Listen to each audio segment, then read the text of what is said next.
Isang napakagandang umaga po sa ating lahat ng ka-farmers, mga ka-viewers from Luzon, Visayas at Mindanao.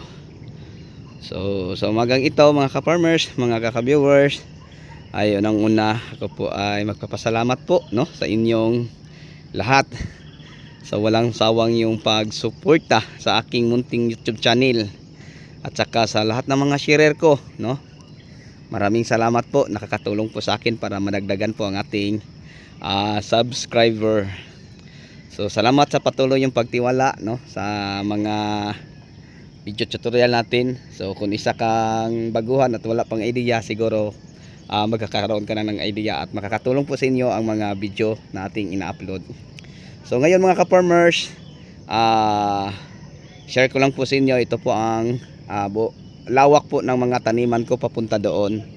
So ngayon, bago natin umpisan ang ating kwentuhan na makakatulong sa inyo at kapupulutan po ng aral, mega love shout out po sa mga new subscriber nating mga OFW. Okay, so sa mga farmers natin, kay Elias ng Sampalis, ka-farmer, magandang umaga po at mega love shout out po sa inyong samahan dyan. Okay, so sa mga samahang farmers sa Liti, sa Bicol, sabi nila, sir, pag mag-upload ka ulit ng video o magawa ng content ulit, pa-shout out naman po sa samahan namin dito sa Liti. Okay, so mega shout out po sa mga farmers natin dyan sa Liti. Okay, sa Nueva Ecija, Nueva Vizcaya, okay, sa Ilocos Sur, Ilocos Norte, sa Pangasinan. So mega love shout out po sa yung lahat mga ka-farmers. Okay, dito naman banda sa Bulacan, okay, sa Quezon Province, sa Batangas, sa Cavite, sa Laguna, okay, sa Visayas, sa Cebu, sa Bohol, at saka sa Mindanao. So sa inyong lahat mga ka-farmers, hindi ko na kayo may isa-isa, mega love shout out po. So ngayon mga ka-farmers, share ko lang po sa inyo, ito po ang ating bagong tanim na talong, na ang variety po nito ay Calixto F1. So ang health to health po natin mga ka-farmers, simula sa isang puno papunta sa isang puno ay 2 meters. Ayun po, half meters. Row to row, simula sa isang linya papunta sa isang linya, ang tama ay 2 meters. Pero ang sa atin mga ka-farmers ay nasa 2.5 meters. Alam nyo ba kung bakit? Kasi dati taniman po ito ng ampalaya. So pwede naman mga ka-farmers isang linya lang, kasi ang talong, alam nyo, tumangkad siya ng hanggang 8 feet, 10 feet. Katulad nyo mag 6 months pa lang po siya, 5 months pa lang siya ngayon kapin, mag 6 months na. Pero kahit iisa mo pa ang kamay mo, lagpas ng mga ka-farmers, siguro nasa mga 7 feet na ang taas ng talong natin. So pag aabot pa ng mga 7 to 8 months bago natin mairaton, yan mga ka-farmers, yung 8 feet or 10 feet pa siguro, kaya din. So yung malago na yon, yan, talong yan. Tapos sa gilid po ng taniman natin na talong, doon nakatanim ang ating mistisa na ampalaya na may talong sa ilalim, tapos kamatis dining. At ito naman ang ating talong. Okay, so ngayon mga ka-farmers, bago natin ibahagi sa inyo yung mga complete guide sa pagtatanim po ng kamatis, talong at saka ampalaya, share ko muna, i-flex ko muna yung natin, solar, na meron tayong 8 panel board, ay 8 malalaki.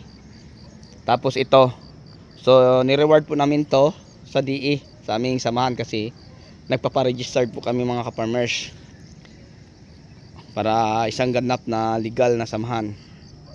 So ang members natin din yung mga tauhan lang, sabi nila pwede daw. Okay, so yun lang po mga ka-farmers, mga ka-viewers. So ngayon, ang tamang planting distance po, kung kayo magtatanim po ng talong, 2 meters lang. Huwag nyo gayan sa akin kasi 2.5 meters. Tapos ako mga ka-farmers, nasubukan ko na ang talong ko ay kayang mabuhay hanggang 1 year o hanggang magdalawang taon, kasi nakatry na tayo maraming beses na aabot ng 18 months ang ating talong. So ito 2.5 meters. Then ang health to health, half meters. Pero kung kayo magtatanim ng talong, gawin nyo lang 2 meters po ang roturo. Simula sa isang linya, papunta sa sila 2 meters lang. Kung kulang ka sa kaalaman mga ka-farmers, tapos hindi mo lahat maibigay ang mga pangailangan po ng tanim nyo, pwede 1/2 meters po ang roturo, hill to hill 1/2 meters. So yun ang mga ka-farmers, mga ka-viewers. Tapos, ang kamatis ganun din, 2 meters ang roturo, ang hill to hill 1/2 meters. Sa bell pepper naman, konsili, 1 meter lang, no? Ang roturo, ang hill to hill 1/2 meters. Yun lang mga farmers. Tapos ang palaya magadepende sa variety. Kung ang variety na itatanim nyo ay Galaxy Max F1, 2.5 meters. Pero pag mestiza o iba pang variety na matagal ang buhay, gawin nyo lang mga ka-farmers na 3 to 4 meters. Okay? So yun po mga ka-farmers, to ang ating lawak ng taniman. Hanggang doon sa mga kahuyan at nakakita nyo may bahay na kulay puti, hanggang doon pa. Hanggang doon pa oh. So ang kabuuan nito lahat mga ka-farmers, kasama sa taniman po natin ng mga kalamansi dyan, may mga kalamansi dyan, ay nasa 6 hectares. Pero ang gulay 3.5 lang. Ito lang oh, talong natin, then ang palaya natin, kamatis, yan meron na naman doon ano po talong at saka talong. So may lumang talong tayo, may bago, may lumang ampalaya, may bago, may lumang kamatis, may bago. Kaya nga sa ating mga upload sa ating YouTube, kung may mga update lang mga ka-farmers ay ano lang po, 3 minutes, 5 minutes ang pinakamataas. Pero kung mga kwentong may aral, mataas-taas po mga ka-farmers. Then tapos kung meron kayong mga request na ipapagawa mga ka-farmers, gagawa tayo. Pero kung meron na akong mga na-i-upload na video, paki-check na lang po. Kasi mga ka-farmers, may isang tayong bagong subscriber. Ang ano po niya, unfair daw ako. Ang iba daw nagpapa-request ng video sa fertilizer guide. Yung siyang nag-request mga ka-farmers, ay hindi ko daw siya nagawan. Sabi ko, hindi lang 10 video tutorial ko patungkol po sa mga fertilizer guide sa ampalaya, sa talong, sa kamatis at iba pa. Marami na po, kaya paki-check na lang. Kasi wala na po tayong ano. Sabi niya unfair daw ako. Hindi naman.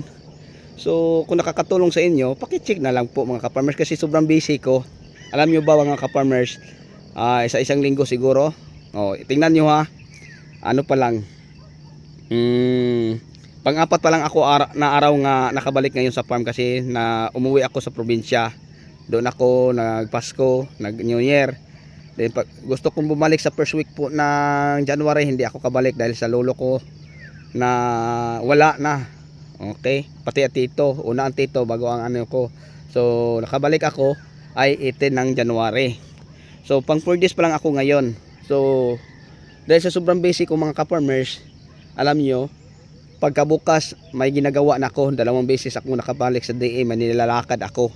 Tapos kahapon nagpunta ako ng Taysan, umalis kami. Last 3 pa lang ng madaling araw, gising na ako. Then tapos pag uwi, nag-deliver pa sa mga harvest, kasi nagpapa-harvest tayo kahapon, kasi may na-harvest na ito mga ka-farmers, no? Nakakuha na ito mga ka-farmers ng 190 kilos ang ating first harvest. So yun po no mga ka-farmers, mga ka-viewers, ang may share at maibahagi ko po sa inyo. So pasensya na po kasi sobrang busy ko na. So kung i-check nyo lang mga ka-farmers, turuan ko kayo kung paano kayo maghanap no ng mga video tutorial. Kung halimbawa ay problema nyo fertilizer, i-type nyo lang sa aking YouTube channel, fertilizer guide sa talong. Yan, lalabas yan mga ka-farmers ang ano po, talking point about sa fertilizer na ating ginagamit sa ating mga pananim.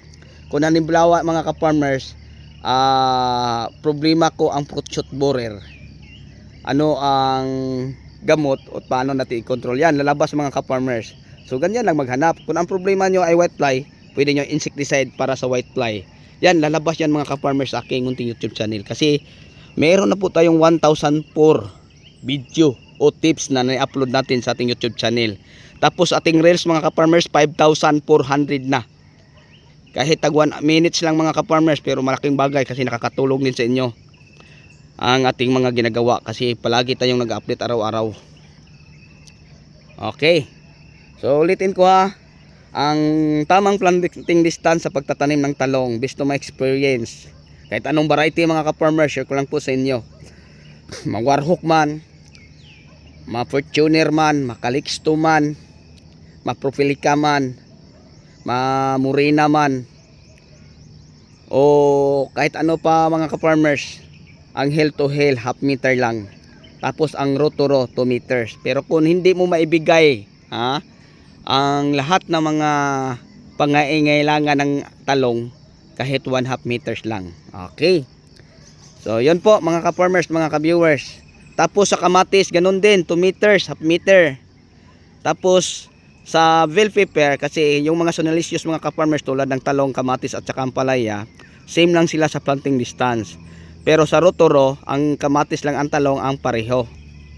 So kung hindi mo maibigay, ito lang ang tandaan nyo, ang mga pangailangan ng talong 1/2 meters lang ang inyong rotoro. Simula sa isang linya papunta dyan. Okay, 1/2 lang. Patis kamatis ganun din, 1/2 lang. Pero pag maibigay ninyo ang lahat ng mga pangailangan, yan, gayahin nyo ang sa akin 2 meters. Okay. Then sa bell pepper 1 meter lang. Ang hill to hill half meter lang. Ang fertilizer, okay, yon ang pinakamahalaga mga ka-farmers na malaman natin at maalam natin. Ang fertilizer naman, ang ihanda natin lalo na sa bago pang tanim o bago pang ating mga talong. Unang-unang mga ka-farmers, kailangan ihanda natin ang Unique 16. Dayon, meron tayong Wokosing Granule, Dupus at saka Mega Multiplant Vitamin. Okay, so marami na po tayong mga video tutorial dyan mga ka-farmers kung paano, no? So ngayon babanggitin na lang po natin isang sakong Unique, dalawang Wokosing Granule kasi ang Wokosing Granule 10 kilos lang, dalawang Dupus mga ka-farmers kasi ang Dupus ay 20 kilos lang, at saka isang Mega Multiplant Vitamin. So yung apat na fertilizer na sama-sama nating hinahalo o nilalahok, yun po ang ating gamiting pang puting. Tapos yung matira mga ka-farmers, 3 days after transplant, pwede natin lulusawin sa drum. Ang drum na 200 liters mga ka-farmers, sa unang dilig mo lang ng fertilizer, ang ilalagay mo doon ay 3 kilos. Malinaw ba? Ang lahat ng mga fertilizer na nabanggit ko, ang ihanda nyo kung balak nyong magtanim, ang bilhin nyo sa bagong tanim nyo, Unique 16, isang sako lang, Mega Multiplant Vitamin, isang sako lang, Dupus, dalawang bag o sako kasi 20 kilos lang, tapos Wokosing Granule, dalawang bag kasi tag 10 kilos lang po. So yung nabanggit natin na mga ilalahok natin sila mga ka-farmers. Then doon tayo kumuha ng pangputing na 10 hanggang 20 grams. Ilagay natin sa butas. Then ipot ng manok. Then bago natin takpan ng lupa at mag-umpisang magtanim ng ating mga punlang talong, kamatis at saka sili or bell pepper. So yun lang mga ka-farmers, mga ka-viewers ang may share ko patungkol dyan. Then 3 days after transplant, 3 days after transplant, pwede na kayo magdilig. 3 kilos sa isang drum. Tapos ang ididilig mga ka-farmers ay tag isang sardinas. So 3 kilos sa isang drum na 200 liters of water, 3 kilos na fertilizer yung mga nakahalo na. Then ang idilig tag isang sardinas. Kung mainit ang panahon katulad ngayon, nagdilig kayo ng fertilizer. Tapos ganito kaaliwalas ang panahon, buong maghapon walang ulan, kailangan yung banlawan mga ka-farmers, no? Kailangan yung banlawan. Halimbawa, nagdilig ako o ang mga tauhan ko sa umaga. Pag walang ulan buong maghapon, yan, dinidiligan namin kahit kalahating litro lang mga ka-farmers, pwede na, no? So yung ganito kalawak, dahil may solar tayo, hindi to aabutan ng 2 oras. Mabilis lang mga ka-farmers matapos. So ganyan lang po. And then mga ka-farmers, ang sa patuloy nating pag-apply ng fertilizer every week, no? Every week tayong nagpapadilig ng fertilizer.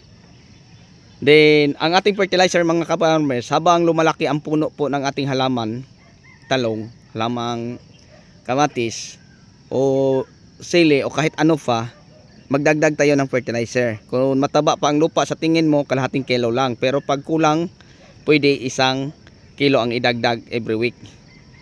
Sa akin mga ka-farmers, ang dinagdag ko din, halimbawa nagdilig ako ng fertilizer sa first application 3 kilos. Dahil mataba ang lupa, 3.5 kilos sa pangalawa sa 10 days. Then 4 kilos sa 18 days. Ganyan ako mga ka-farmers hanggang aabot sa maximum na 12 kilos isang drum yung mabunga na ang ating tanim. So yan lang, no? Mga ka-farmers, mga ka-viewers.